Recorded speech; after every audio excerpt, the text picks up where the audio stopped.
మన కళ్ళెదురుగుండా సోదరుడు గాని సోదరి గాని తప్పు చేసినట్లయితే నువ్వెందుకు తప్పు చేశావు అని అడిగే అర్హత మనలో ఏ ఒక్కరికి లేదు. తప్పు చేసిందన్న విషయం మీకు తెలిసినప్పటికనే ఏ తప్పు చేయనిదిగా ఉండే వ్యక్తితో నువ్వు ఎలాగ మాట్లాడతావో నీ ఎదుటనున్న సోదరుడు గురించి నువ్వు మాట్లాడాలి. ఈ సంఘాలలో జరిగినటువంటి దారుణమైన విపరీతమైన పరిస్థితులు ఏదంటే, ఎవరైనా తప్పు చేస్తే ఆ తప్పును తెలుసుకున్న వీళ్ళు పదే తప్పును 10 మందిలో పెట్టి వాళ్ళేదో నీతిమంతులుగా తీర్చబడాలని, వాళ్ళేదో గొప్పవాళ్ళని సంఘంలో ఉన్నవారు అనుకోవాలని ఎదుటి వాళ్ళకి తీర్పు తీరుస్తూ ఉంటారు.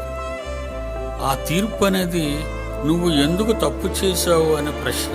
ఎందుకంటే మనకు పాపాలు క్షమించే అర్హత లేదు. పాపాలు ఎవరు తీస్తారు?